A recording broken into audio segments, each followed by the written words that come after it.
प्रणमामि च माधव देवपदम् श्रीचैतन्यमनोभीष्टं स्थापितं येन भूतले स्वयं रूपकदा ददाति स्वपदान्तिकम्।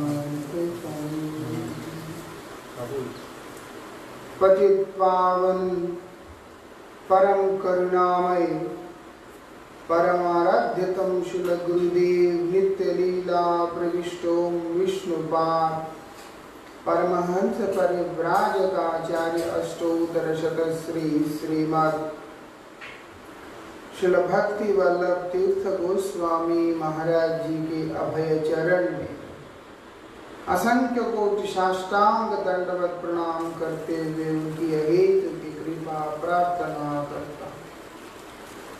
परमाराध्य शिक्षा गुरु नित्य लीला प्रविष्टोम विष्णुपाद श्री श्रीमद् भक्ति विज्ञान भारती गोस्वामी महाराज जी एवं श्रील भक्त निकेतन तुर्याश्रमी गोस्वामी महाराज जी के श्रीपाद पद्म असंख्य कोटि साष्टांग दंडवत प्रणाम करते हुए उनकी अहेतु की कृपा प्रार्थना करता हूं।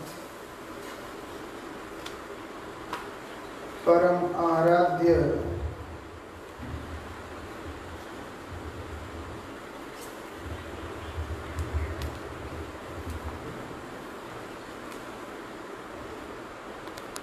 परम आराध्य श्रील गुरुदेव की असीम कृपा से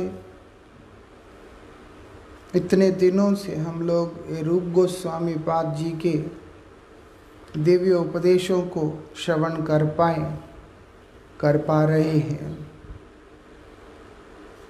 इसमें श्री रूप गोस्वामी जी महाराज भगवान श्री कृष्ण चंद्र के सर्वाधिक प्रिय कौन है उस विषय में विस्तारित रूप से बतलाते हैं कि श्रीमती राधिका जी ही उनके सर्वाधिक प्रिया है और उसी समान उनका दिव्य कुंड भी जो श्री राधा कुंड के नाम से ख्याति प्राप्त है वो भी उनका अतिशय प्रिय है।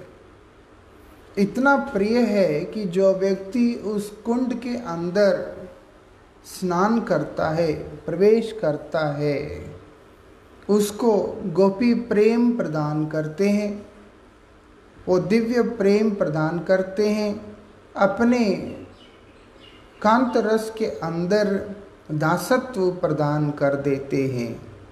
ऐसा दिव्य प्रेम जो कि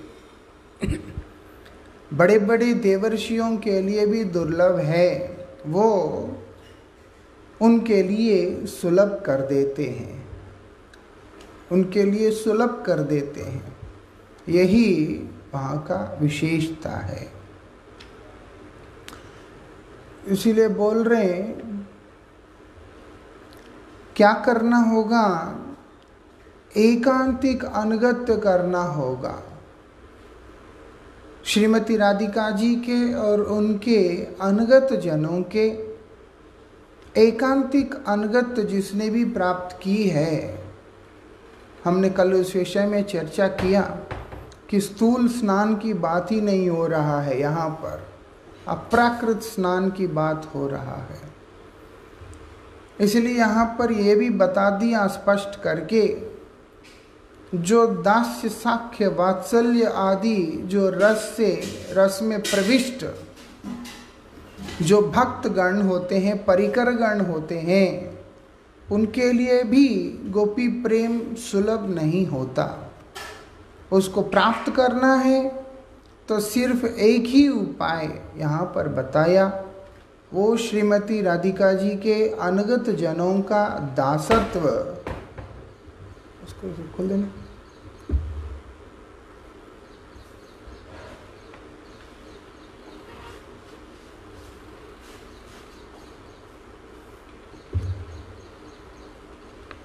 उनका दासत्व करना होगा।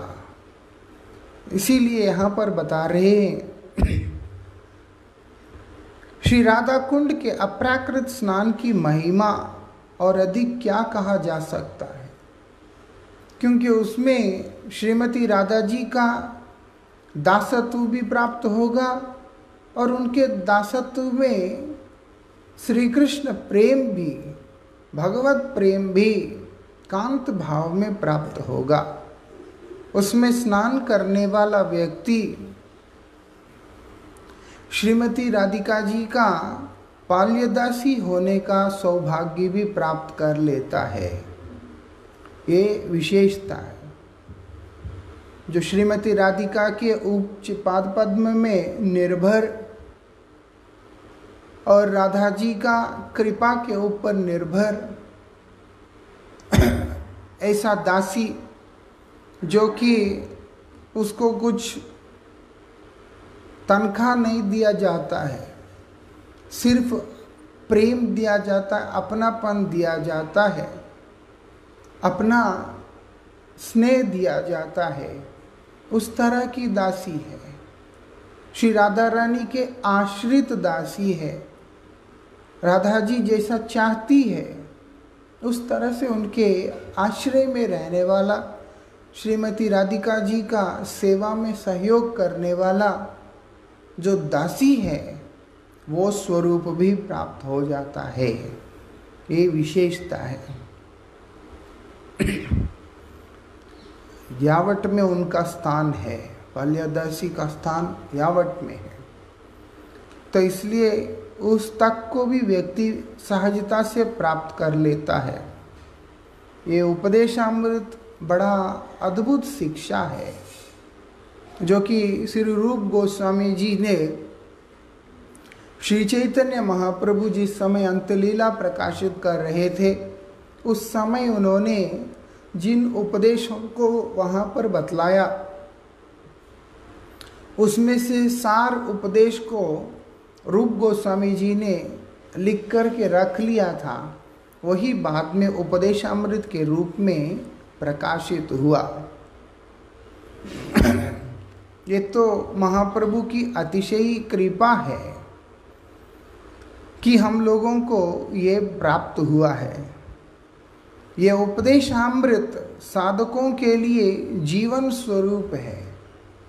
ये जीवन स्वरूप है। ये है तो जीवन है, नहीं है तो व्यक्ति स्वेच्छाचारी होकर जिस प्रकार से जीवनहीन वस्तु कभी किसी को आनंद प्रदान नहीं कर सकता, ठीक उसी प्रकार से साधना के अंदर जीवन नहीं रहता, साधना के अंदर जीवन समाप्त हो जाता है। इसीलिए हम लोग एक तरह से श्री रूप गोस्वामी पाद के चिर ऋणी हैं कि उन्होंने ऐसे दिव्य उपदेश प्रदान किया कि व्यक्ति साधना के पथ पे आकर चरम में कौन सी अवस्था को प्राप्त कर सकता है।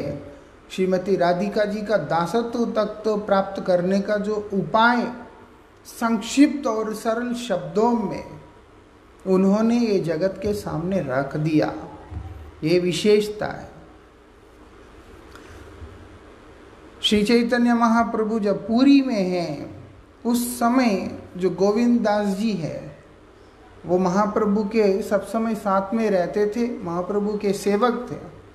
गोविंद दास जी ने उस समय श्री चैतन्य महाप्रभु के जितने भी उपदेश थे वो सब उन्होंने लिख के रख दिया था और वही श्रील कृष्णदास कविराज गोस्वामी ने चैतन्य चरितामृत के अंदर भी उल्लेखित किया और उसी के अंतर्गत ये रूप गोस्वामी का उपदेश भी वहाँ पर आता है। सिर्फ ये नहीं है, क्योंकि महाप्रभु अपने अंतलीला में केवल महाभाव का आस्वादन करते हुए सब समय पूरी धाम में उस विप्रलंब रस को आस्वादन करते हुए रहे हैं, लेकिन उसको प्राप्त करना है, उसका अनगत्य प्राप्त करना है। क्या करना होगा उसके लिए ही ये उपदेशामृत की शिक्षा प्रकाशित हुआ है। कोई भी महाभाव में नहीं जा सकता, कोई भी ऐसे विपर्लंब भाव में नहीं जा सकता। श्री चैतन्य महाप्रभु समुद्र में गए एक बार अपने भक्तों के साथ, जाकर वो नीला सा पानी को देखकर श्याम सुंदर का स्मरण हो उठा और वो समुद्र में छलांग लगाने के लिए चले गए हैं। उनके भक्तों ने बड़ा ही जोर करके उनको रोका। तब जब बाह्य ज्ञान में आए, तब श्री चैतन्य महाप्रभु ने जिन उपदेशों को दिया उनके भक्तों को, उनमें से ये उपदेश विशेष है, जो कि रूप गोस्वामी जी ने उपदेशामृत के रूप में संग्रहित करके ये जगत के सामने रखा। इसलिए बोलते साधकों के लिए ये क्या है? जीवन स्वरूप है, प्रेरणा स्वरूप है। जीवन है तो आनंद है, जीवन नहीं तो कुछ भी नहीं। ये साधना का जीवन है। इसलिए साधक जो उपदेश अमृत को अपने कंठ में धारण करता है वो परम सौभाग्यशाली होता है, बल्कि शिला प्रभुपाद जी बतला रहे हैं। उपदेशामृत से विमुख होके जो साधना में लगता है वो व्यक्ति कभी भी भगवत प्राप्ति को नहीं कर सकता है, भक्ति भी उसको प्राप्त नहीं हो सकती। ना उसको भक्ति प्राप्त होगी, ना ही उसको भगवान प्राप्त होंगे, ना उसको कोई भी रस या कोई भी तत्व इत्यादि समझ में आएगा। इतना विशेषता है उपदेश अमृत का। तो जो हो ये उपदेश अमृत इस प्रकार से प्रकाशित हुआ, क्योंकि उनको मालूम था आगे चलकर समाज के अंदर ऐसा भयंकर कली के प्रभाव उठेगा। ये कलयुग के प्रभाव है, उसको देखकर ये स्पष्ट है कि जो प्रेम भक्ति है वो आच्छेदित हो जाएगा, ढक जाएगा। जहाँ केवल स्वार्थ की प्राधान्यता हो, वहाँ प्रेम किस प्रकार से प्रकाशित हो सकता है? नहीं हो सकता। और कलिहत जीव, ये कली के द्वारा ग्रस्त जितने भी जीव हैं, ये लोग अपने स्वसुख वांछा की लालसा में, भोग की लालसा में, स्वार्थ में ऐसे ज़्यादा भर चुके हैं कि इनको प्रेम अथवा प्रेम के संबंध में कोई भी वस्तु का चिंतन करना भी संभवपर नहीं है।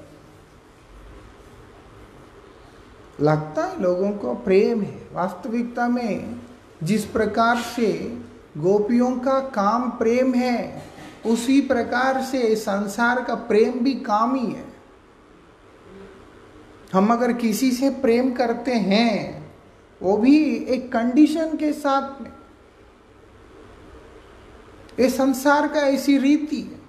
गोस्वामी तुलसीदास जी महाराज ने इसीलिए बताया, स्वार्थ लागी करई सब प्रीति।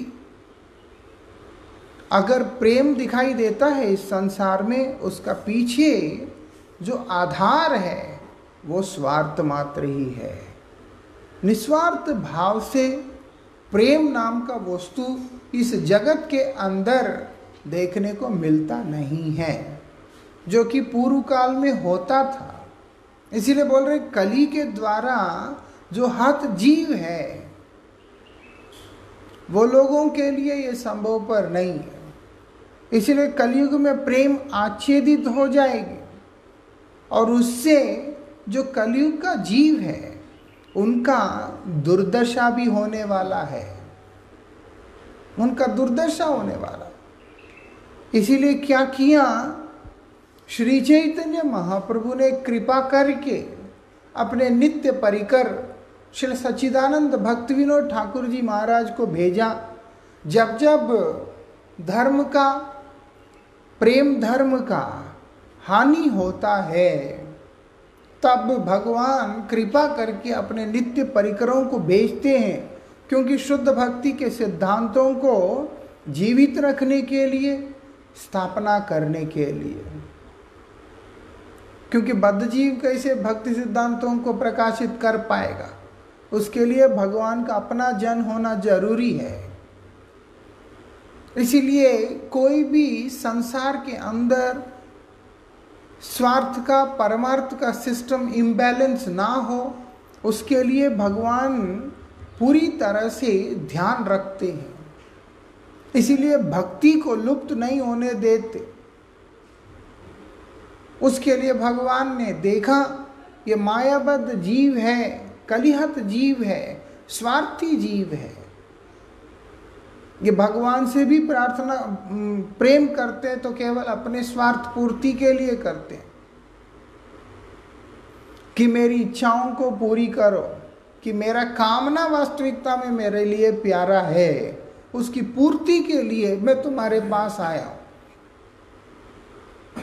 अगर वो पूरा हुआ तो मेरा प्रेम है तुम्हारे साथ, नहीं हुआ मैं कहीं और जाऊंगा। इसीलिए कहाँ कहाँ लोग इस संसार में घूमते रहते हैं, भटकते रहते हैं।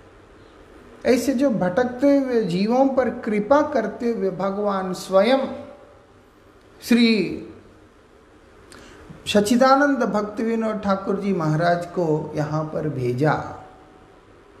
और उन्होंने क्या किया? बड़े ही सरल भाषा में, ताकि इस जगत को समझ में आए, उस भाषा में वो रूप गोस्वामी पाद जी के दिव्य उपदेशों को उन्होंने वर्णन किया, व्याख्यान किया। नहीं है तो जो शब्द है और जो राधा रमन दास जी महाराज, जो कि गोपाल भट्ट गोस्वामी के परंपरा से आए हुए जो आचार्य हैं, उनकी जो व्याख्या, वो पढ़ने मात्र से आजकल के समय के जो जीव हैं उनके समझ से परे हो जाता। इसीलिए श्रील भक्ति विनोद ठाकुर जी महाराज ने इसको बड़े सुंदर और सरल तरीका से ये जगत के सामने परोसा है। इसीलिए बोला इसका नाम पीयूष वर्षिणी, अमृत वर्षिणी है, ये इसकी विशेषता। श्री गौर सुंदर अप्राकृत विप्रलंब रस के मूर्तिमान विग्रह है। प्राकृत विप्रलंब होता ही नहीं, विप्रलंब जो है वो अप्राकृत ही है, क्योंकि प्राकृत जगत में ये भाव देखना ही संभव पर नहीं है। उसके मूर्तिमान विग्रह है श्री चैतन्य महाप्रभु। उन्होंने संभोग रस की पुष्टि के लिए स्वयं विप्रलंब रस का आस्वादन किया। मतलब क्या है? मिलन, हर प्रकार से मिलन। किसके साथ में? भक्त का भगवान के साथ में हर प्रकार से मिलन। और उस मिलन के अंदर भगवान और भक्त दोनों ही रस का आस्वादन करते हैं, ये विशेषता है। इसीलिए उस रस की पुष्टि के लिए स्वयं महाप्रभु विप्रलंब रस का आस्वादन किया और उसी से जीव कल्याण के लिए शिक्षा भी प्रदान किया। उन्होंने इस रस का शिक्षा भी प्रदान किया। निष्कपट साधकों के लिए शिक्षाओं को ग्रहण करना आवश्यक है। जो कपट व्यक्ति हो तो इसको ग्रहण करेगा ही नहीं। ये क्या बोल रहे हैं? जो साधक निष्कपट है उसके लिए ये जो महाप्रभु के द्वारा प्रदत्त जो शिक्षाएं, उसको ग्रहण करना अत्यंत अनिवार्य है।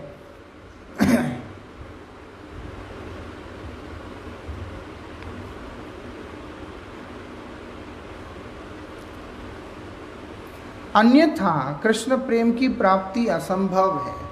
श्री चैतन्य महाप्रभु के द्वारा प्रदत्त उपदेशों को जो ग्रहण नहीं करता उसको कृष्ण प्रेम प्राप्त होना संभव ही नहीं है, असंभव है। आजकल कली महाराज गौर भक्तों का कपट वेश बनाकर आउल बाउल नेड़ा नेड़ी सहजिया नाम धारण कर कभी मायावाद तो कभी गौर नागरीवाद, कभी आउल मत तो कभी बाउल मत, और कभी सहजिया आदि भक्ति विरोधी कुमतों का बड़े जोरों से प्रचार प्रसार कर और करा रहे हैं। ये जो कली है वो भी तो चाहता है बेचारा कि भाई मैं कलयुग है तो वो कलयुग का जो है मालिक है, एक तरह से उसी का युग है। इसीलिए कलयुग जो है हर जगह घुस गया। परमाराध्य श्री गुरु महाराज जी ने बोला कली घुस गया, अब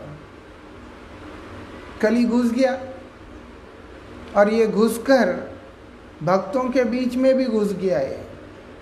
कब घुसता है भक्तों के बीच में? जब ढील दिया जाता है तब घुसता है। जहाँ पर उसको घुसने का जगह नहीं देते तब नहीं घुसता वो। इसीलिए सब जगह पे देखा नहीं जाता। शुद्ध भक्तों में, प्रणयी भक्तों में कली का स्थान नहीं होता। या वैष्णवों के इच्छा के अनुसार चलने वाला व्यक्ति, गुरु वैष्णव भगवान का अनुगत्य करने वाला व्यक्ति के जीवन में कली नहीं होता। कली है मतलब है कि वो स्वेच्छाचारी है, जो अपना दिमाग चलाता है उसी पे कली हावी होता है।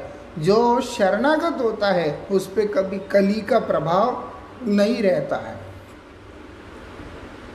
इसलिए कलिहत जीव मतलब वही है जो ये सोचता है कि मैं करता हूँ, मैं प्रभु हूँ, मैं मालिक हूँ, मैं भोक्ता हूँ। वास्तविकता में भोक्ता तो कोई है ही नहीं। सारे जो है भोग्य है भगवान के द्वारा, भोक्ता तो है ही नहीं कोई। भोक्ता तो कृष्ण, प्रभु तो कृष्ण है। इसलिए भगवान बोले अहम सर्वस्व प्रभुआ मत्ता सर्वम प्रवर्तते। मेरे द्वारा सब कुछ प्रवर्तित हो रहा है, मैं ही सबका प्रभु हूं।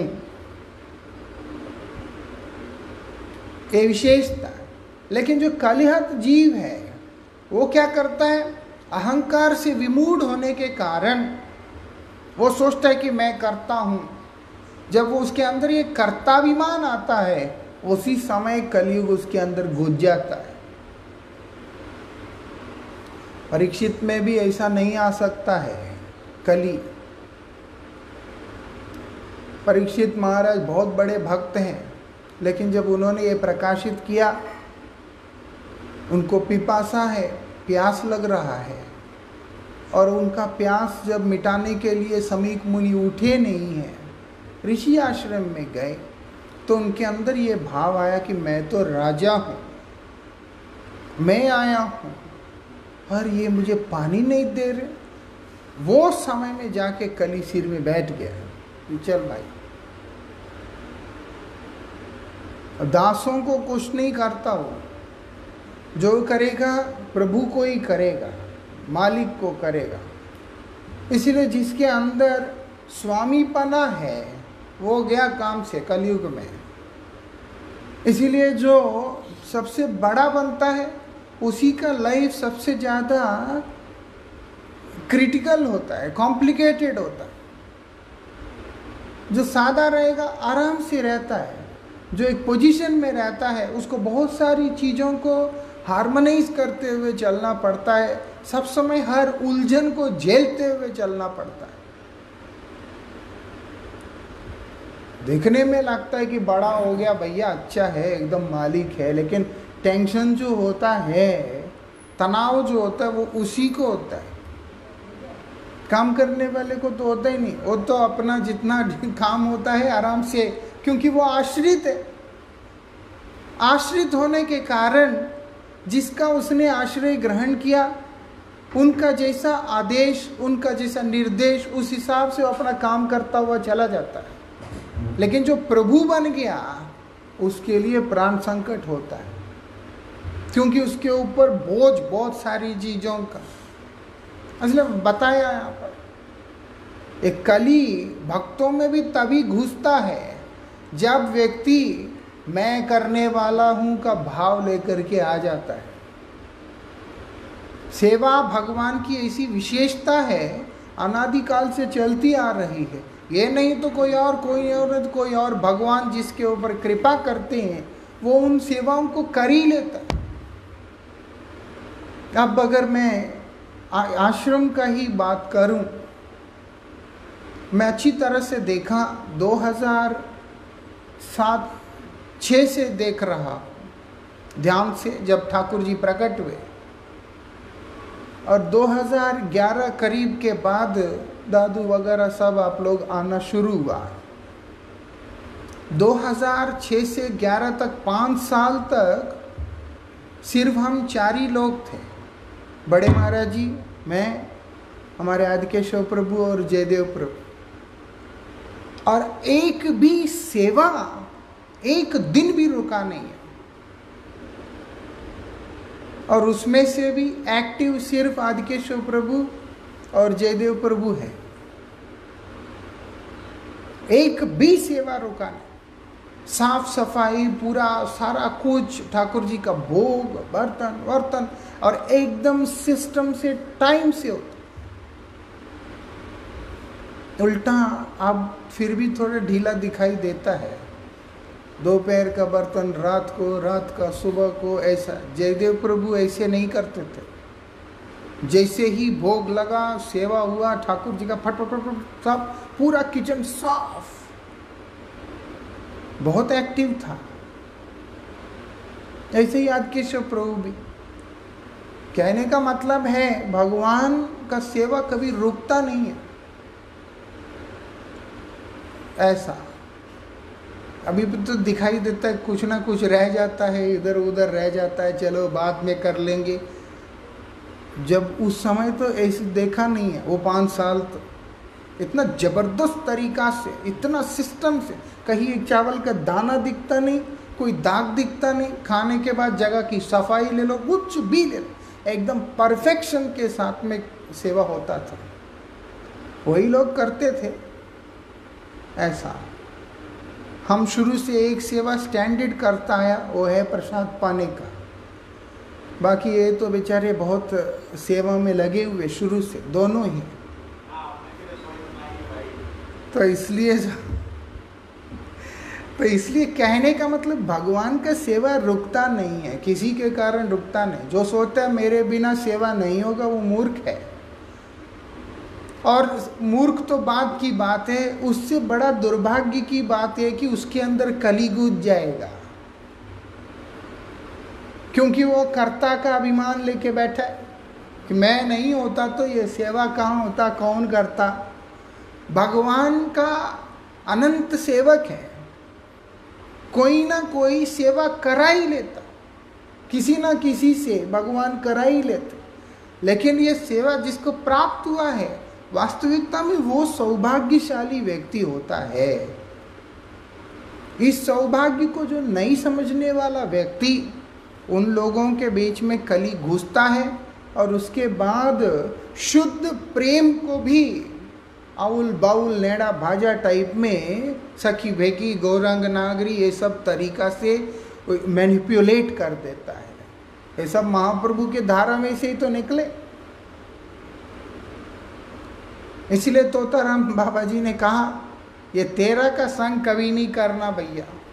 अब कौन आउल है, कौन बाउल है, कौन क्या है, कैसे समय वो करेंगे।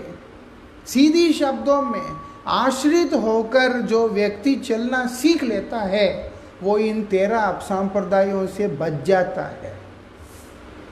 इसलिए रूप गोस्वामी की शिक्षा के ऊपर चलने वाला व्यक्ति जो कोई भी होगा, वो कभी अपसिद्धांत और अपसंप्रदाय के चक्कर में नहीं पड़ता, क्योंकि उसके अंदर केवल एक ही भाव आता है कि मैं गुरु वैष्णव भगवान का दास हूं, उनके बिना मेरा अपना व्यक्तिगत अस्तित्व कुछ है नहीं। जो स्वयं को किसी और आइडेंटिटी के साथ आइडेंटिफाई करता है, वो कभी भी इस रस को अनुभव नहीं कर पाता है। इसीलिए यहाँ पर बोल दिया कि ये भक्तों के लिए जीवन स्वरूप है, ये जीवन दान देने वाला वस्तु है। मन विचलित होगा जब भोक्ता का भाव आएगा, नहीं नहीं नहीं, अपने वेग को दमन करो, अपने वेगों को दमन करो, चलो ठीक नहीं कर रहे। कुछ और भाव आता है, नहीं नहीं ये सारे तुम्हारे अंदर ये जो चीज़ें हैं इसको कम करो, ये दोष है, ये गुणों को लेके आओ। ऐसे उपदेशामृत जो है उपदेश है रूप गोस्वामी जी का, वो हम लोगों के परम मंगल के लिए है। नहीं है तो ये लोग जोरों से प्रचार करके और व्यक्ति का कृष्ण से विमुख कर देंगे, क्योंकि कली को तो रहना है कहीं ना कहीं। परीक्षित महाराज ने रहने का कोई स्थान ही नहीं छोड़ा, कहीं ना कहीं तो रहना है। उसके लिए वो वहाँ घुसकर उन लोगों के बीच में जा कर के आराम से रहता है।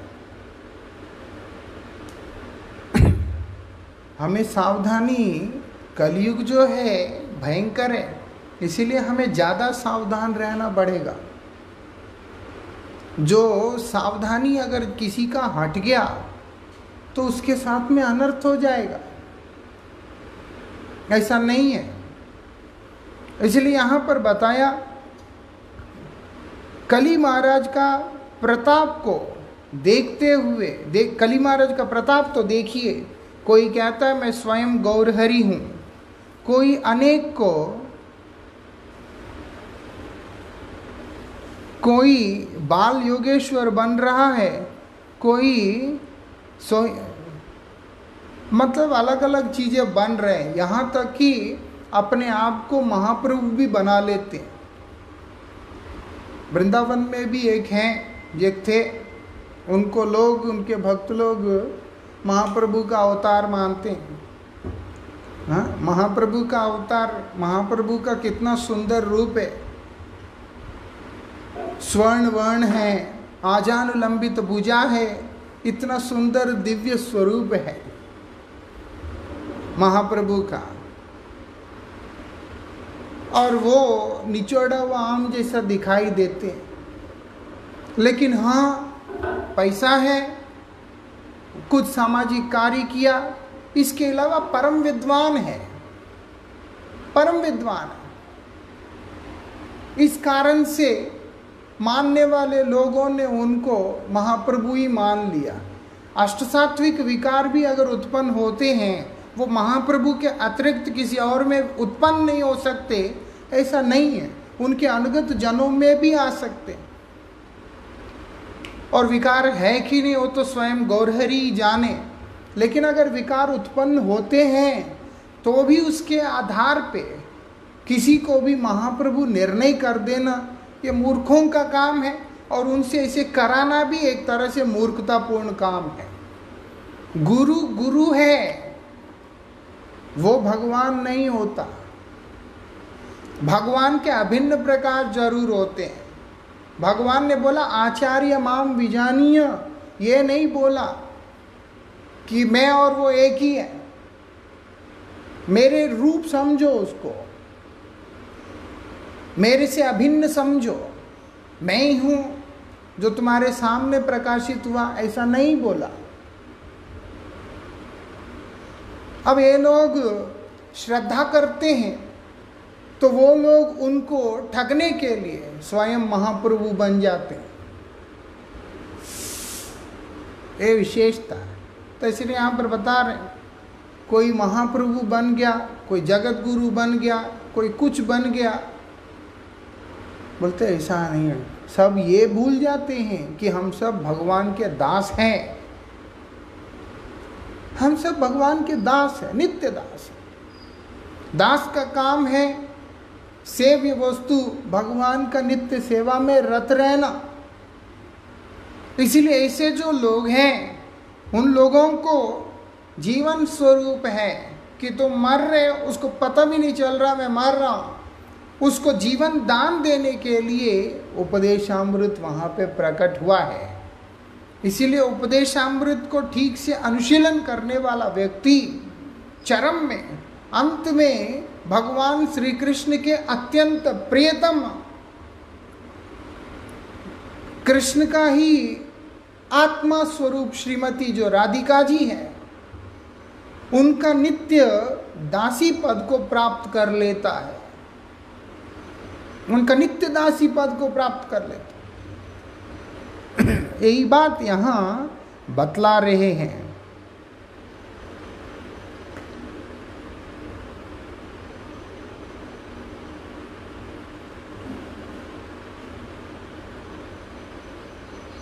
उनके योजनाबद्ध प्रचार से कली महाराज प्रसन्न होकर अपने आशीर्वाद से उनको कनक कामनी और प्रतिष्ठा भरपूर कर रहे हैं।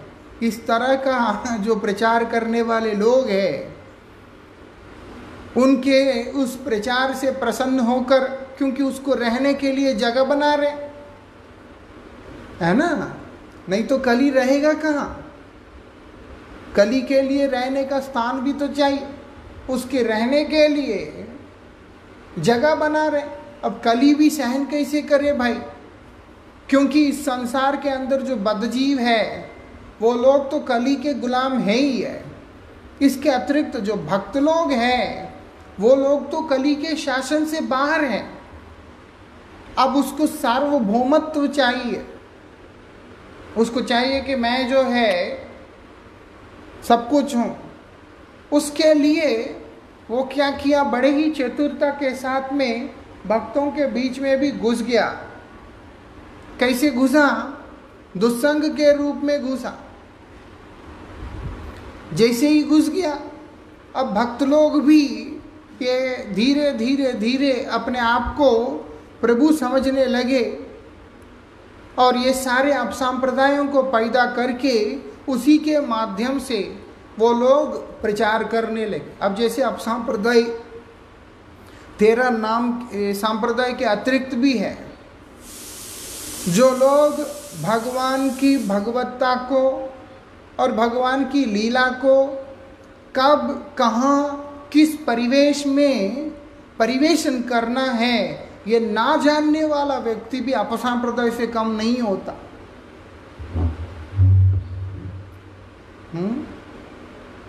जहां व्यक्ति भगवान को नहीं समझ सकता, भगवान बोल रहे अवजानन्ति माम मूढ़ा, मूढ़ व्यक्ति तो मुझे समझ ही नहीं सकता, तो मूढ़ व्यक्ति को पहले उसकी मूढ़ता से विमुक्त करना होगा, मुक्त करना होगा।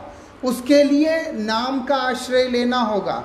इसीलिए नाम को छोड़कर, नाम की महिमा कीर्तन को छोड़कर जो लोग रूप गुण लीला आदि का कीर्तन भी विस्तारित रूप से करते हैं, वो भी वास्तविकता में कली के ही शिष्य हैं। क्योंकि नाम में रुचि नहीं हुआ तो रूप क्या समझ में आएगा। वो देखने में लगता है कि पॉजिटिव प्रेजेंटेशन है, वो और भी खतरनाक है। सामने वाले का तो बिल्कुल स्पष्ट है, वो गौरांग नागरी हो, सहजिया हो, सखी भेकी हो, आउल हो, बाउल हो, सब स्पष्ट है। लेकिन यहाँ पर ये और ज़्यादा खतरनाक है। बोल रहे हैं जो वेद को नहीं मानता वो उतना खराब नहीं है, लेकिन जो वेद को मानते हुए भगवान को नहीं मानता वो ज़्यादा भयंकर है। ऐसा भक्त के रूप में अपने आप को आचरण करते हुए, दिखाते हुए और भगवान के विमल यश को कलंकित करने के कार्य में जो व्यक्ति प्रस्तुत रहता है वो व्यक्ति भी परम दुर्भाग्यशाली व्यक्ति है। वो भी कली के चेले से कम नहीं होता। वो सिर्फ ये बताने के पीछे लगा हुआ है कि मैं परम ज्ञानी हूँ, मुझे बहुत सारी चीज़ें पता हैं, लेकिन वास्तविकता में एप्लीकेशन वो उसको मालूम नहीं है। किस समाज में कौन सी बात बोलना पड़ता है, किस समाज में कौन सी बात बोलने पर व्यक्ति कृष्णोन्मुख होगा या कृष्ण विमुख होगा, इतनी सी छोटी सी ज्ञान को ना रखने के कारण वो भी कलिहत जीवों से और अधिक कुछ नहीं। ऐसा ये चीजें समझना चाहिए। क्योंकि कृष्ण एक ऐसा तत्व है जिसकी प्राप्ति करना ही जीव का एकमात्र प्रयोजन है, जीव की गति है। नहीं है तो वास्तविकता में जीव का अपना अस्तित्व नहीं रहेगा। जीव का अस्तित्व कृष्ण से है और जीव का अस्तित्व ही नहीं रहेगा जो कि जीव कृष्ण से विमुख होगा। इसीलिए जीव का कल्याण के लिए कृष्ण का होना, कृष्ण का आविर्भाव ये अत्यंत अनिवार्य।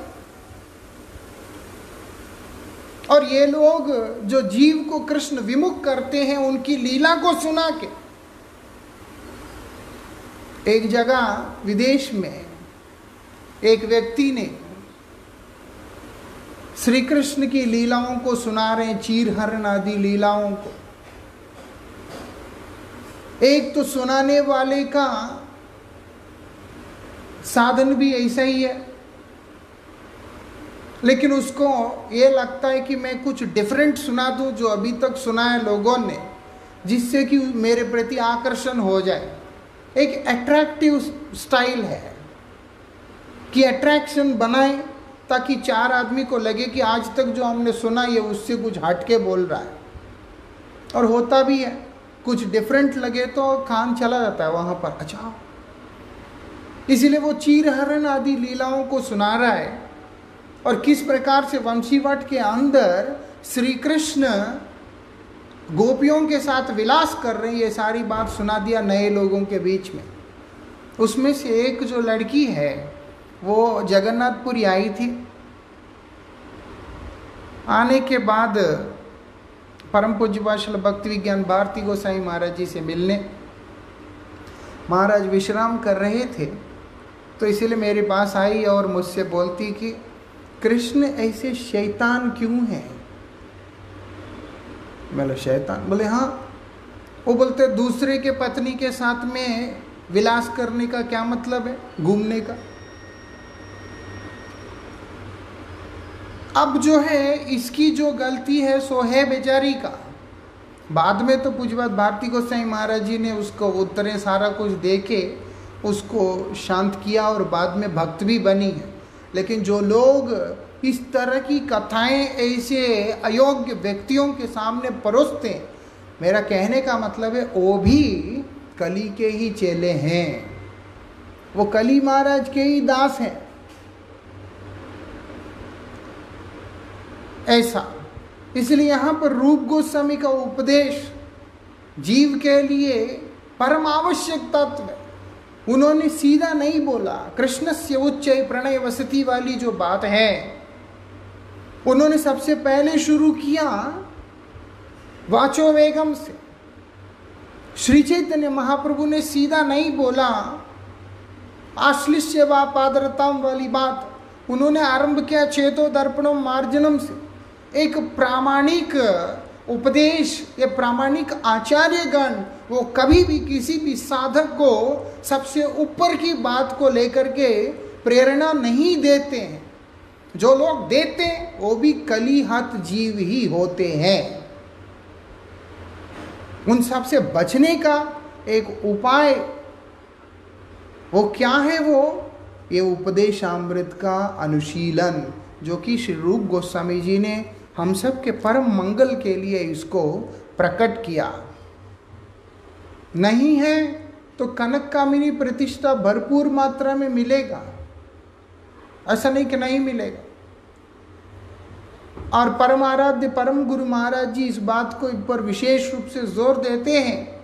अपने अंत्य लीला में अंतिम उपदेश में भी उन्होंने कहा कनक कामिनी प्रतिष्ठा से बचना वो ठीक नहीं होता। मतलब ये सारी कुमार्ग और कुपंथों से अपने आप को बचा करके रखना मतलब है सब समय शुद्ध भक्तों के सानिध्य में रहकर, रूपानुग आचार्यों के धारा में उनके अनुगत में रहकर उनके द्वारा प्रदत्त जो उपदेश है उसका ही अनुशीलन करते हुए साधन करना तुम्हारा परम मंगल होगा। यही उपदेशामृत की यहाँ पर शिक्षा है। भगवान हम पर कृपा करे, परमाराध्य श्रील गुरुपाद पद्म हम पर कृपा करे कि ये उपदेशामृत में श्री रूप गोस्वामी पाद जी के द्वारा जो कृपा निर्देश है, जो उनका उपदेश है, वो हमारे कंठ का अंदर विराजमान हो, हमारा ये जीवन बने, जिससे कि हम लोग अपने वेगों को दमन करते हुए, अपने दोषों को निवारण करते हुए, गुणों के साथ युक्त होकर शुद्ध भक्तों के साथ आदान प्रदान करते हुए अंत में भगवान श्री कृष्ण चंद्र की अतिशय प्रिया कृष्णा बिन्ना श्रीमती राधिका जी के प्रियतम दासियों का अनुगत्य प्राप्त कर सके, ऐसी आशा और प्रार्थना करते हुए विश्राम देते हैं। उपदेशामृत हम पर कृपा करें, श्री रूप गोस्वामी पाद हम पर कृपा करें, पतित पावन श्री गुरुदेव हम पर कृपा करें। वांछा कल्पतरुभ्यश्च कृपा सिंधुभ्यो पतितानां पावनेभ्यो वैष्णवेभ्यो नमो नमः।